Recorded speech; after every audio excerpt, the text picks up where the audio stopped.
Have you ever wondered where health comes from? See, that is a question that all of us should be asking ourselves because most of our belief systems about health have come from sources outside of ourselves. So what I want you to do in these next few minutes is truly listen to some of the things that we're going to be discussing about how the body heals. And you see, what I've learned over the last 25 years is that our bodies really heal from inside out.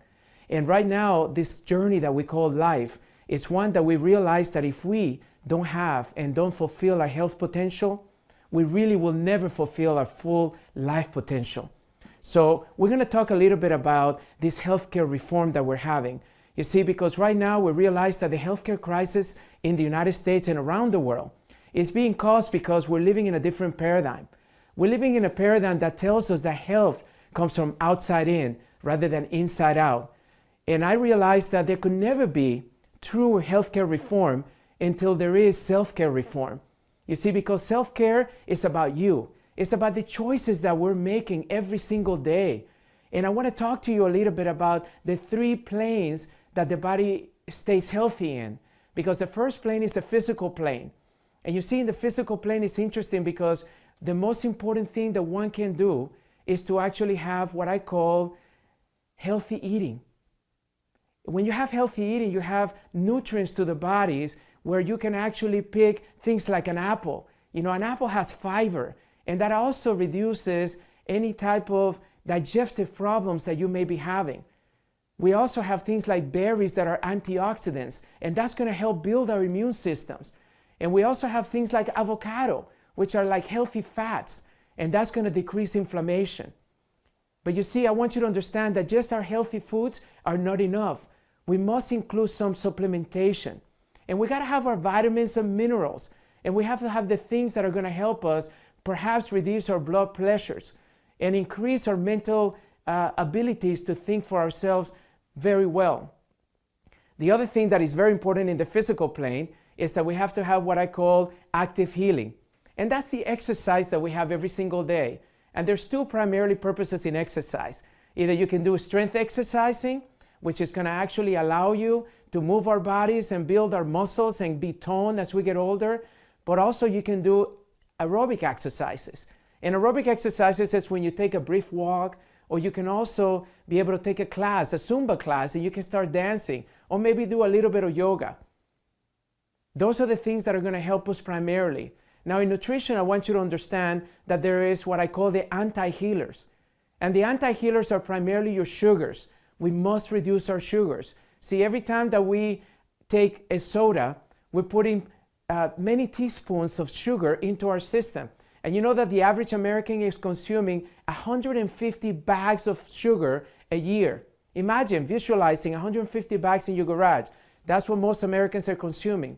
The other anti-healer is additives. See, a lot of times additives are put in our foods because we want it to taste better, or we want it to last longer in our shelves, in the grocery stores. And those are the things that are really hurting our systems because they toxify our system. Now, there's other things in the physical plane that are really helpful, and that's what I call the new healing arts. And my favorite new healing arts is what I call the new chiropractic. See, the profession of chiropractic, which is what I am, a doctor of chiropractic, has been around for 116 years. And the reason that I got excited about it is because you see, the premise of chiropractic is that we recognize that the body can heal itself, that the nervous system, the brain, the spinal cord, all the nerves are the ones that supply all the other systems of the body. And most importantly, that the body has a universal intelligence that we can tap into, and it's innate intelligence in our body, and that's what helps us heal on a regular basis. These are the things that I want you to understand why I chose to be a chiropractor, and why millions of patients every single day tell us that by removing subluxations, which is these interferences of the body, the communication system between the brain and the body every single day, is what allowing them to have more energy, to sleep better, to be more productive in the workplace, to be able to develop and grow older without having all these chronic illnesses that many of our parents and grandparents are suffering from. The other component of healing is about our thoughts and emotions. You see, there's plenty of evidence right now that says that if you're thinking negatively, most likely that illness, that disease that you're going through right now is going to impact your body longer and more worse than what it is right now. It's going to create pain in your life. So a positive attitude, an attitude of optimism is what I want you to be thinking about. I also want you to pay attention to the emotions that heal. See, there's 3 emotions that I call the healing triad. And the healing triad is one that actually talks about having gratitude for what you do have, for the health that you do have, and for the things around your life, whether it's the people in your life or the body that you've been given, regardless of what it is, be thankful for it. The other one is forgiveness.